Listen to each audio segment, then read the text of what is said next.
Hello YouTube, this is TheStabbyBrit. I hope you will join me in bidding farewell to the modern first-person shooter.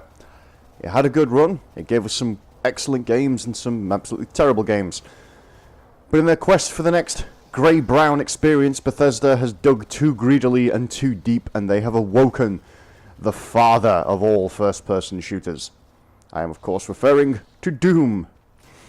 Don't be fooled, this game may look modern, it may look like it's any other sci-fi first-person shooter, but it's simply wearing the flayed skin of its enemies.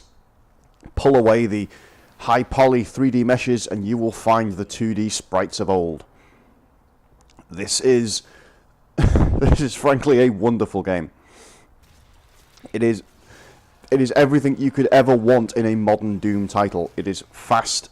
It is frantic, there is no regenerating health, you have a weapon wheel back, there are all the classic enemies. The gameplay is fast and frantic and extremely deadly. One of my most embarrassing moments was deciding to jump straight in on ultraviolence and not being able to get past the tutorial. So, this game, oh god, where do I begin? I absolutely love it. It looks and feels exactly how it should, and the changes they have made from the classic formula, I think all of them work. For example, one of the changes made, which you've been seeing, are the glory kills. Now you can stun enemies where they will flash blue, and then you can close in for a one-hit kill melee attack, like so. Doing this causes the enemies to drop health, or if you've got some of the upgrades, drop armor as well. So this means that now not only do you have to run around and collect health kits, med packs and so on, but you can also simply murder your foes in hand-to-hand combat in order to get them to drop the same. This means that running away is not the only option when you're losing a fight. You can just go all out and charge headlong into the foe, and I like that. It adds a little extra tactical depth, where as you can see I've been hitting people a little bit too hard and then not giving them the option to drop health. And what you just witnessed there, of course, was the chainsaw, which is a one-hit kill melee attack. It uses up fuel, and the stronger the enemy, the more fuel, but they explode into a shower of ammo. So, once again, tactical choices to be made. So you've got all your classic weapons, you've got all these collectibles, you have the power-ups of old, things like quad damage, invincibility, berserk packs, and these are all spread out through the game, which is basically built up of a series of arena battles like this one. You move from one set-piece combat to the next, each one's slightly different because they have different enemies and different layouts, and some of them can be very vertical. This is only a 2-floor combat, but some of them have multiple layers with a mix of sprawling open areas and cramped corridors. This means no two fights are ever the same, and regardless of what you're fighting, the golden rule, generally speaking, is speed is life. This is not a game where you are supposed to hide behind cover and wait for your health to regenerate. You are supposed to get stuck in. You are supposed to keep moving. The enemies tend not to use hit-scan weapons, so in theory, all projectiles are dodgeable. It comes down to your own individual skill. One of the results of this is that while the game is often difficult, I've never felt it to be unfair. There is always a way out. There is always something that could be done differently. And if you die, it's probably because you made a mistake in judgment. You didn't use the right weapon. You committed when you should have pulled back. You pulled back when you should have committed. And, yes, the BFG is here, as you just witnessed. Some of the other things I didn't expect of this game are the weapon upgrade systems. For example, the assault rifle I'm currently using, I have purchased an upgrade which gives it 6 micro-homing missiles, which make it quite effective for dealing with heavily armoured targets. The shotgun, the standard shotgun, I have 2 upgrades, one of which fires explosive shells, one of which turns it into a 3-shot rapid-fire weapon, which makes it actually very good at dealing with Hell Knights and other moderately armoured enemies. As well as the combats, you have quite a bit of exploration. There's lots of secrets, and they can give you anything from extra background information on the game to additional upgrades for your weapons and armor. And of course you can upgrade your maximum health, your maximum armor, and your maximum ammo capacity. So this game has managed to take a lot of aspects from new first-person shooters and made them work in the classic Doom format, which is always good to know. I do have a few minor criticisms of the game. There are a couple of places where it's really not clear where you're supposed to be going.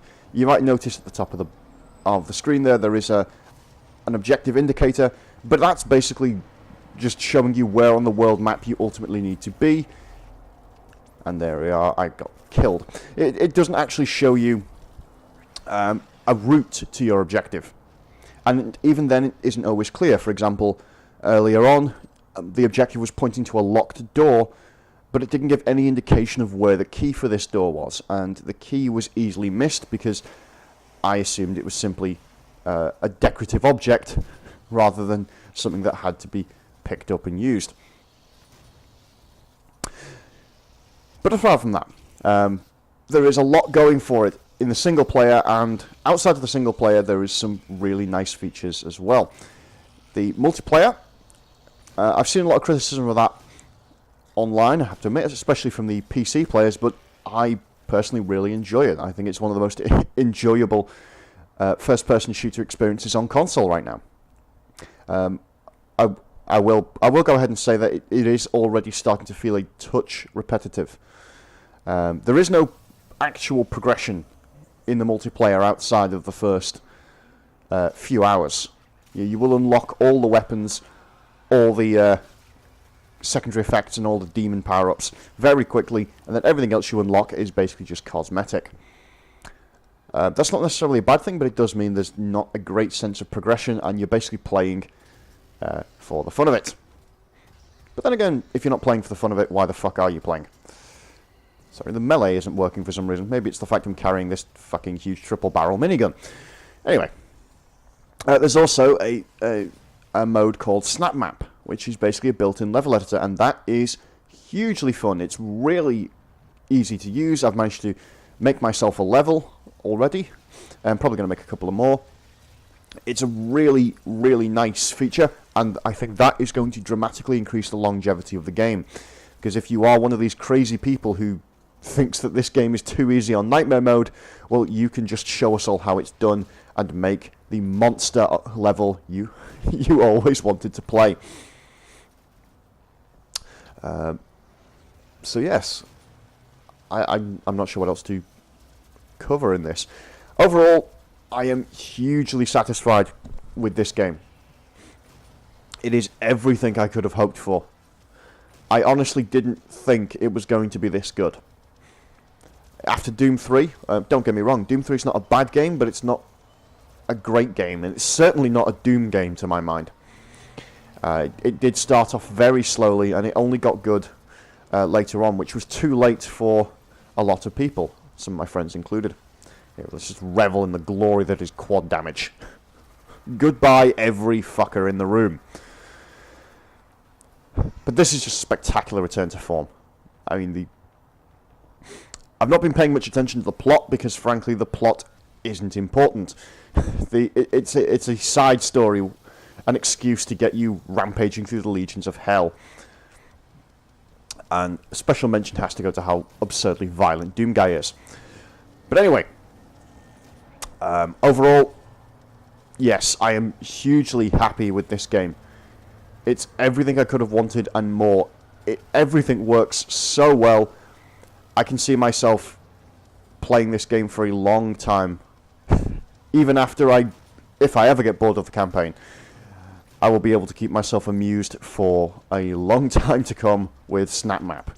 And I might have to do a little video on that separately. So this is TheStabbyBrit, signing out.